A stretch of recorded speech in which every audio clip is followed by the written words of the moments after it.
আগামী ত্রয়োদশ জাতীয় সংসদ নির্বাচন নিয়ে চলছে নানা আলোচনা ও হিসাব নিকাশ।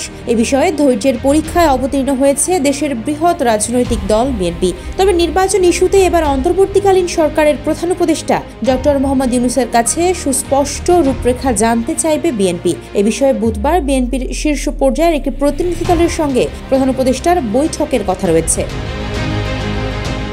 নির্বাচন নিয়ে যাতে বিভ্রান্তি দূর হয় সে বিষয়ে প্রধান উপদেষ্টাকে আহ্বান জানাবে বিএনপি। কেননা সম্প্রতি ত্রয়োদশ জাতীয় সংসদ নির্বাচন নিয়ে সরকারের পক্ষে এক এক সময় এক এক বক্তব্য ও সময়সীমা ঘোষণায় সংশয় তৈরি হয়েছে বিএনপি সহ সাধারণ মানুষের মধ্যে।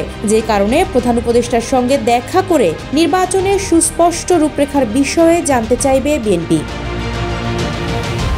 অবশ্য অন্তর্বর্তীকালীন সরকারের প্রধান উপদেষ্টা ডক্টর মোহাম্মদ ইউনূস এরই মধ্যে জানিয়েছেন যে দলগুলো বড় ধরনের সংস্কার চাইলে নির্বাচন আগামী বছরের জুনে, আর ছোট আকারের সংস্কার চাইলে নির্বাচন হতে পারে ডিসেম্বরে। কিন্তু ডিসেম্বরের পরে নির্বাচন আয়োজনের বিরোধী বিএনপি। তারা চলতি বছরের জুন থেকে ডিসেম্বরের মধ্যেই জাতীয় নির্বাচন চায়। যমুনা ইলেকট্রনিক্স ঈদে ডাবল খুশি অফার সিজন 3, যে কোনো পণ্য কিনলেই পাচ্ছেন নিশ্চিত ঈদ উপহার। বিএনপির এই দাবির পক্ষে আরও কয়েকটি রাজনৈতিক দল রয়েছে। জামায়াতে ইসলামী চায় সংস্কার শেষে যৌক্তিক সময় নির্বাচন। অন্যদিকে জুলাই আন্দোলন ঘিরে গড়ে ওঠা নতুন দল জাতীয় নাগরিক পার্টি এনসিপি সহ কয়েকটি রাজনৈতিক দলের দাবি আগে সংস্কার ও স্থানীয় সরকার এবং সবশেষে জাতীয় নির্বাচন। মাঝে মধ্যে আগে গণপরিষদ নির্বাচনের দাবিও তুলছে বিএনপি। আবার এই সরকারকে 5 বছর ক্ষমতায় রাখার কথাও শোনা যাচ্ছে। তবে সব জল্পনা কল্পনা এবং নানা কৌতূহল আড়ালে রেখে আগামী ডিসেম্বরে জাতীয় নির্বাচন ঘিরেই প্রস্তুতি নিচ্ছে নির্বাচন কমিশন। বিএনপির সঙ্গে প্রধান উপদেষ্টার অনুষ্ঠেয় বৈঠক প্রসঙ্গে বিএনপি স্থায়ী কমিটির সদস্য মির্জা আব্বাস সংবাদ মাধ্যমকে জানান, 17 বছর ধরে তার দল নিরপেক্ষ নির্বাচনের দাবি জানিয়ে আসছে।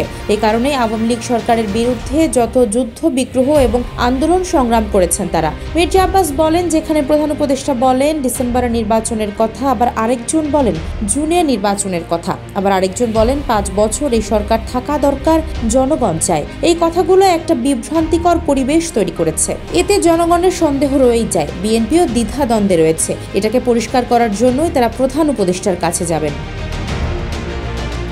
সরকার নির্বাচনের নির্দিষ্ট রূপরেখা না দিলে বিএনপি কি করবে, এমন প্রশ্নের জবাবে মির্জা আব্বাস জানান, আগে আলোচনা হোক। কি আলোচনা হয় দেখে শুনে তারপর এ বিষয়ে কথা বলবেন। বিএনপির একাধিক নেতা জানান, বুধবার প্রধান উপদেষ্টার সঙ্গে বিএনপির অনুষ্ঠেয় বৈঠকে ডিসেম্বরের মধ্যে নির্বাচনী রোডম্যাপ দেওয়ার বিষয়ে সরকারের মনোভাব বোঝার চেষ্টা করবেন তারা। যদি ডিসেম্বরকে ঘিরে নির্বাচনের কথা বলা হয় তাহলে নির্বাচনের প্রস্তুতিতে যাবে দলটি। আর যদি নেতিবাচক মনোভাব হয় তাহলে ফের কর্মসূচি নিয়ে মাঠে নামবে বিএনপি। সংশ্লিষ্টরা জানান, প্রতিটি শহর ও জেলায় সমাবেশ সহ অন্যান্য কর্মসূচি আয়োজনের পরিকল্পনা করেছেন বিএনপি। তবে সবকিছু চূড়ান্ত হবে 16 এপ্রিলের বৈঠকের পর।